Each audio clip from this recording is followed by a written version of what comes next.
Right. Well, question 7 is how much I've learned from doing my magazine. As you can see here, I have my front cover, my 2 front covers. On the left, there is my music magazine, and on the right, there is my college newsletter magazine thing. I've learned a lot, like the sizing of the masthead is important. As you can see, the rock-on is a lot larger than the Priestley press is, which makes it seem more of a feature on the magazine. But my images are slightly smaller, so it's a bit more in proportion. I've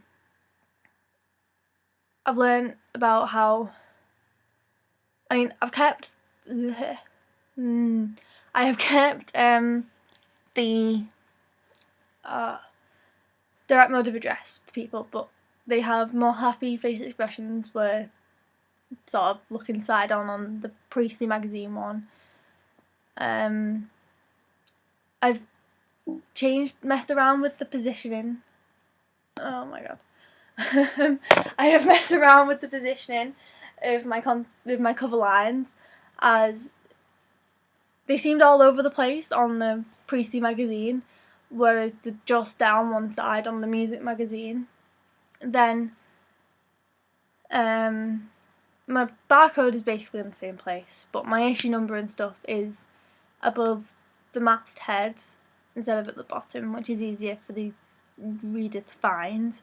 There's obviously a lot more writing on the rock-on than there is on Priestley Press. I think this looks more professional, as it doesn't look quite as plain as the Priestley Press. Again, this plainness can be seen through the fact there is a plain white background compared to the trees in the background of rock-on. I feel like this makes it look more professional, more completely put together than having a completely white background. So I've learned that just to make it a bit more professional, you've got to have some more things sort of pull it all together than just having like the banner and stuff. And then for my contents page, I've learned about colour, because it's all very plain on the Priestley Press one, whereas on the rock-on it's all like very colourful colours to match the front cover and stuff. And then the image placements, at the time, and I still do right now, like the placement of the images on the Priestley Press. But I think it all sort of ties together with the rock magazine having the images in the bottom instead of in the top. And well, obviously, instead all of one sort of image than having 3 different articles having images the same size. I've learned about the placement of the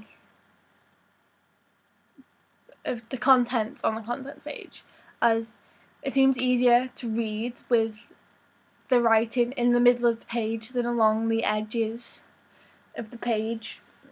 So it's easier for the audience to read, and then the letter from the editor is obviously in a bigger space and it's longer, so it's more obvious, and the fonts are better as it's more eye-catching and sort of fits in with the genre of the magazine. And then as I didn't have one for the double page, I've sort of had to learn from scratch, but I've took ideas from the other ones, like the fonts and the images and stuff, and I think it worked really well even though I hadn't done one before.